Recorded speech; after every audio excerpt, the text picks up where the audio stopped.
There's no truth in the notion that foxes living in towns and cities outfox their country cousins in seeking out food. If anything, they are lazier. I can see everyone watching this from the countryside saying, there, I knew it, those lazy, good-for-nothing urban types. Anyway, researchers found that urban foxes are a little bolder, but no brighter than their rural equivalents, a maxim for humankind, perhaps. Over a 2-year period, the UK's foxes were put through their paces.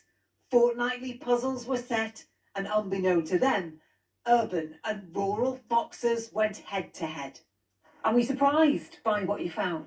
Yeah, in some respects we were, because there's this, popular cultural portrayal of what an urban fox ought to behave like, which didn't always necessarily map onto what we found.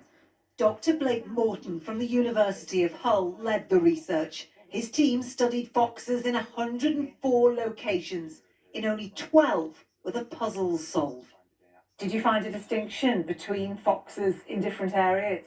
Yes, absolutely. So Southern England, from our study, seems to be an interesting area in terms of the bolder problem-solving foxes. If you were a problem solver, it looked like there was a little greater tendency for them to come from London. So we're still. Why is that? Well, it's the biggest city, so I think there might be. I mean, there's just a lot of people. There's very dynamic. There's probably quite a lot of free food out there.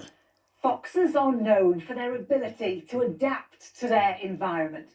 What this study shows is that they'll work as hard as their surroundings demand. Scientists concluded that urban foxes like food, but don't like the effort. Not the experience of people we found in Yorkshire. They're just obsessed with food. I think that is just the key thing. They don't really go for safety, but they're just obsessed with food, going in bins, stuff like that. And do they persist or do they give up? No, persist. What's your experience of foxes? I used to live down the road and they would have been urban foxes rather than rural foxes, and they would have ripped the bins to pieces. They never gave up. I'm from the Highlands of Scotland, so I'm not really used to urban foxes. They rummaged through our bins, managed to get into our bins, and there was litter all over the street. So I think they're quite persistent in trying to find food in urban areas. As global urbanisation continues, scientists say studies like this are vital to ensure we avoid conflict with wildlife. It seems the cunning fox could have grasped when to work for their food and when to not. Rachel Townsend, News at 10.